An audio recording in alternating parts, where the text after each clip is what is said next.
வாஞ்சையோடு இந்த காலை கர்த்தருடைய பாதத்தில் அமர்ந்திருக்கிறீர்களோ?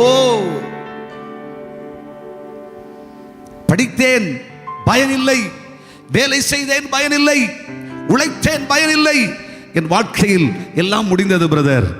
என் சரீரத்தை பார்த்தால் செத்துப்போன சரீரம், பலவீனத்தினால் பாதிக்கப்பட்டிருக்கிறேன். எவ்வளவு கஷ்டங்கள் தெரியுமா, எவ்வளவு பிரச்சனைகள், எவ்வளவு நோவுகள் தெரியுமா, என்னால் அதை பொறுத்து கொள்ள முடியாது. அவ்வளவு சங்கடகரமான துயரங்கள் என்னுடைய வாழ்க்கையில் இருக்கிறது. கடனுக்கு மேல் கடன், குடும்பத்தில் இல்லாய்மைகளுக்கு மேல் இல்லாய்மை. என் குடும்பம் அப்படியே நின்று போய்விட்டது. புசிப்பதற்கு ஆகாரம் இல்லை, தினக்கூலி வேலை கூட என் வாழ்விலே கிடைப்பதில்லை. ஒவ்வொரு நாளும் சிரமங்களை அனுபவித்துக் கொண்டு, கஷ்டங்களை அனுபவித்துக் கொண்டு ஏன் இந்த உலகத்தில் வாழ வேண்டும் என்று இந்த பூமியில் ஒவ்வொரு நாளும் செத்து போய்த்தான் வாழ்க்கை செய்து கொண்டிருக்கிறேன். தேவனுடைய பிள்ளையே, என் வாழ்வு முற்று பெற்றது என்று, நிறைவுக்கு வந்திருக்கிறேன் என்று சொல்லி கண்ணீர் வடிக்கிற கர்த்தருடைய ஜனமே, இந்த காலை தேவனுடைய ஆவியானவர் உனக்கு சொல்லுகிறார், பட்டு போற விருட்சத்தை மீண்டும் தழைக்க பண்ணுகிற தேவன் சர்வ வல்லவராகிய தேவன். இயேசு உயிரோடு இருக்கிறபடியினாலே இன்றைக்கும் இந்த காலை நேரத்தில் கர்த்தராகிய தேவன் உங்களை பார்த்து சொல்லுகிறார், நான் உன்னை உயிரிழய பண்ணுகிற தேவன்.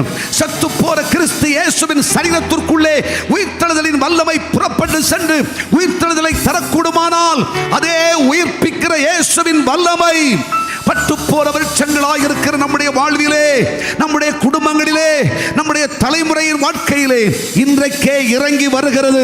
கர்த்தராகிய தேவன் சொல்லுகிறார், நான் உன்னை உயிர்ப்பிக்கிற தேவன், நான் உன்னை தலைப்பிக்க பண்ணுகிற தேவன், உயிரடைய பண்ணுகிற தேவன், மீண்டும் முளைப்பிக்கிற தேவன் என்று கர்த்தர் சொல்லுகிறார்.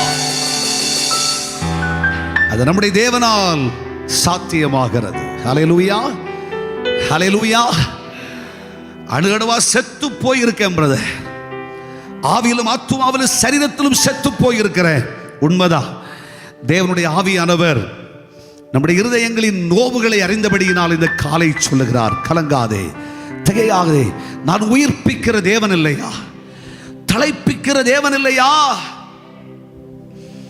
நீ ஏன் கலங்க வேண்டும்? நீ ஏன் சோர்ந்து போக வேண்டும்? மனம் சோராதே. நான் உன் வலது பாரசத்தில் நின்று கொண்டிருக்கிறேன், உனக்காக யாவையும் செய்து முடித்திருக்கிறேன். உன்னை தலைப்பிக்கிற தேவன். ஆமென் சொல்லுங்க. மீண்டும் நம்முடைய வாழ்க்கை எழுந்திருக்கத்தான் செய்யும், மீண்டும் உயிர் பெற்று எழும்பத்தான் செய்யும், மீண்டும் வேர் பற்றி பூ பூத்து காய் காய்த்து கனித்தரத்தான் செய்வாய். நம்முடைய சரித்திரம் புதுப்பிக்கப்படும். நம் சரீரத்திலே சத்து போன அவயவங்கள் உயிரடையும். நீ பலசாலி என்று சொல்லப்படுவாய். இனிமேல் நீ பலவீனன் அல்ல, நீங்கள் பலவான்கள் என்று சொல்லப்படுவீர்கள். கர்த்தரே அனுக்கிரகம் செய்ய போகிறார். நம்புகிறீர்களா? கரங்களை தட்டி ஆண்டவரை மகிமைப்படுத்துங்க பார்க்கலாம்.